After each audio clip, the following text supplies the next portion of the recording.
guys and welcome to another episode of Lancer Custom Werks, where I will be discussing the various mech builds you could make and play with Lancer. Mourning Cloak, like to invade personal spaces. Honestly, while many people have this image of Mourning Cloak in their brains, it actually doesn't quite fit, because Mourning Cloak can stab you in your face just fine right in front of you. It's probably one of the easiest bonus damage traits to trigger, since someone will always be alone on the enemy side, meaning Mourning Cloak can always deal a lot of damage. Not only that, Mourning Cloak can dodge grenades like how Touhou players dodge rain, and just plain dodge to rain by blink teleporting with its passive. It might sends it to the non-existent for a while, but being able to teleport for up to 17 spaces is pretty damn good. Not only that, Mourning Cloak has a staggering 15 sensor range, so even if it can't stab someone, it can definitely reach for their systems and just pull it out.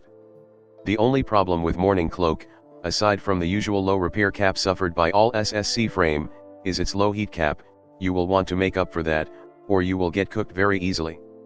In the following 40 Mourning Cloak builds, majority of MC license gets a lot of uses here, like fold knives because being engaged to an enemy is usually bad for Mourning Cloak, Vigilya Rocket because they are just good and accurate, Singularity Motivator to avoid further damage and get more mobility, Fade Cloak because why not just go through the wall, and Variable Sword because it's just good, it has accurate and do more damage on crit, what's not to like? As for the roles, it's not a surprise that 99% of the following builds use melee weapons and thus have a more striker focus because of Mourning Cloak's traits, majority of which also prefer to have a controller side role due to its long sensor range. It's surprisingly good at bringing in pain in every way possible. Now then, let's talk about the striker controller first. This is Nothin Personnel Kid, the perfect example for what people expect of Mourning Cloak: good accurate melee attack with auto stab and Terashima blade, keep unwanted enemy away with Hunter logic and +2 point in systems, and Fade Cloak to turn into a ghost at the end of your turn so no one could hit you at all. That's on top of Singularity Motivator, Skirmisher, and a ridiculous 18 evasion, but it also has 4 heat cap and 11 max health, which is a bit alarming. Honestly, I would even argue that Mourning Cloak doesn't need more agility at all. Exploding Cyberninja here sure doesn't put any into it, putting more focus onto hacking and teleporting enemy around with Beckoner and Hacker. Lightning Generator also works well when enemy decided to stick together. Being able to fly lets you move over terrain just fine beside solid wall, and having TTT gives your melee attack even more accuracy and bypass most defense after hacking someone, perfect for a hack and slasher like Mourning Cloak. Unsurprisingly, it's not the only TTT Mourning Cloak build around. This is Immense Panache, a TTT Mourning Cloak with Ghostweave and Infiltrator that can easily move into enemy backline unharmed alongside Fade Cloak to get away, before finally hacking the hell out of a single target and stab them until they no longer function. Both aggressive system sync and viral logic are very good at keeping a target from moving away from you, and Scanner Swarm from Baylor license lets you hack with higher accuracy at point blank range. Here's another half Minotaur TTT Mourning Cloak build. These two licenses work surprisingly well together. This one is a frontline striker, just go forward, hack someone, and stab them. Metafold could easily teleport enemy closer and Exemplar can keep them there. Law of Blades is here because, here's a thing about Exemplar too, it didn't specify that the enemy you marked has to attack an ally, just a character, so you can absolutely just get them to shoot its allies and then stab the marked target yourself. And Vigilya Rocket, even just one, is a cheap way to trigger Stormbringer 2 to knock the shit out of both your enemies and you. It is just convenient. And just to point out something, this is Parallax blades between liminal shades. It has Horo S1, which can move someone but still provokes reaction.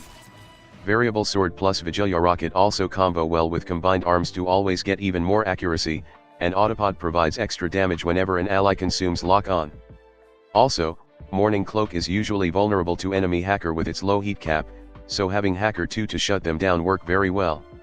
Here's the Murderer in the Bushes, a super fast flying Mourning Cloak with Ace, Skirmisher, Hunter, and so many fold knives to move halfway through the map, and if that's not enough, there's Kraul Rifle and Ferrous Lash to reel more victims in.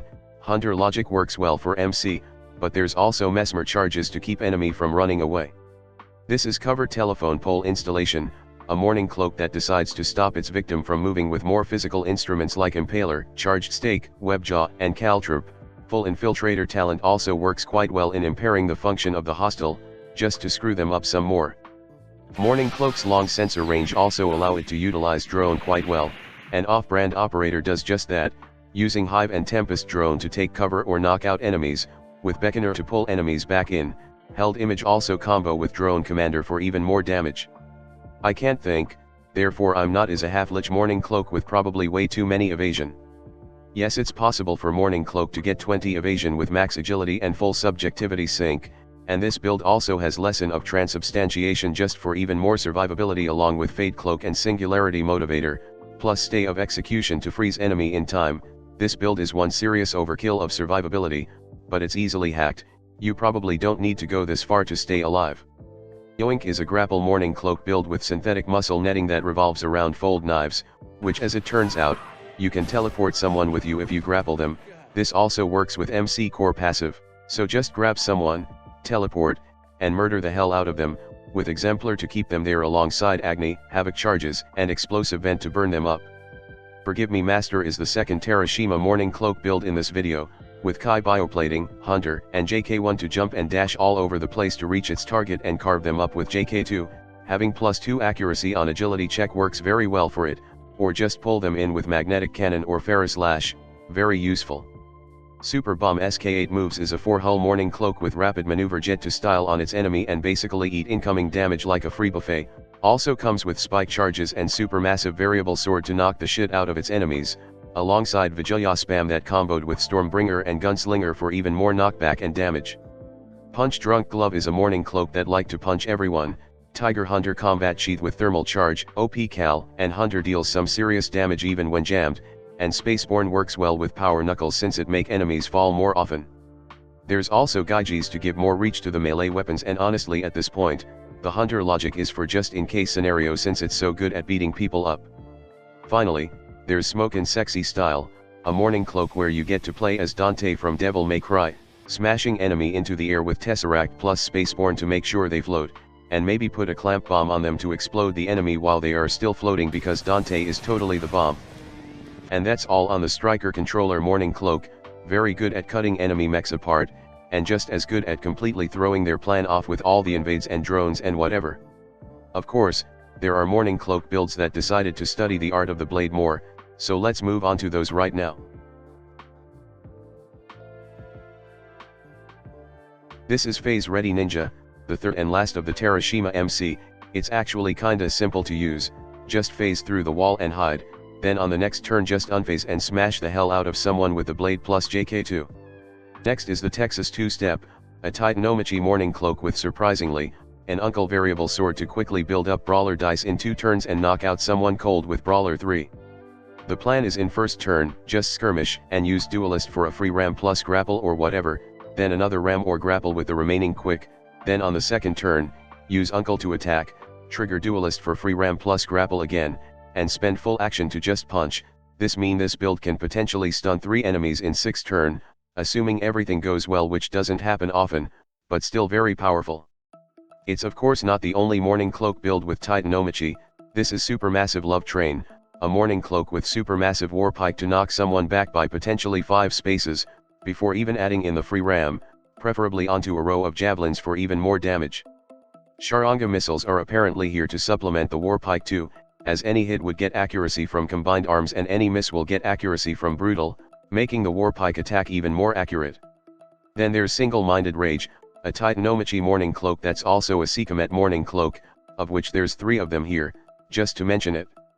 Why are there even 3 of them? I'm not even sure if I need to explain this build at all. You just press the big red NHP button and let it smashes everything, that's all to it. Toast Knife is a Mourning Cloak with way too many shock knives for so much burn, and unfortunately even with deep well, it's not gonna do much to it because you can't exactly have one heat, but there's one other trick.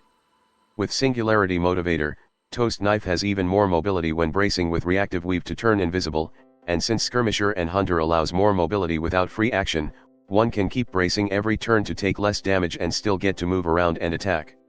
It's not the only shock knife spam build around either.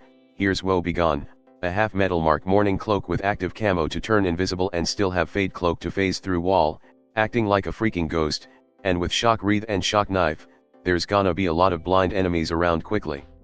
They Called Me a Madman is a, of all things, Catalytic Hammer Mourning Cloak, which with OP Cal, Roland Chamber, Nuclear Cavalier plus Hunter, is gonna deal 4d6 plus 1d3 plus 5 damage, even more hard hitting than a goddamn Leviathan HAC, now that's a knockout punch. It also has precisely 10 heat cap so it can do OC stabilize loop somewhat safely to fire up the hammer every turn, absolutely insane.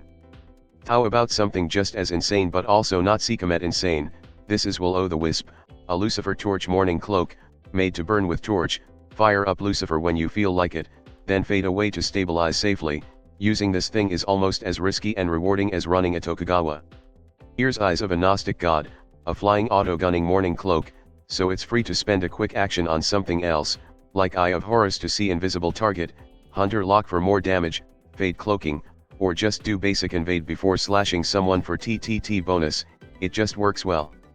Finally, because I just love suplexing, this is time/space suplex feature Fists of Fury, a brawler Mourning Cloak with supermassive fists to send enemies flying, exploding knives to damage everything around them, and TSS2 to choke the life out of people, just use brute force for everything.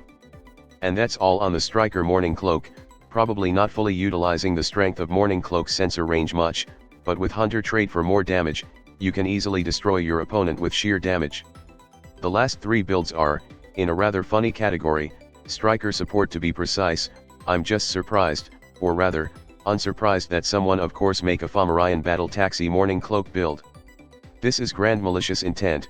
I'm unsure if the malicious intent is directly at NPC, GM, or me, but basically, this build has an Argonaut shield to shield the rider, and every time the rider take damage, so do the horse, which has Singularity Motivator to teleport all over the places.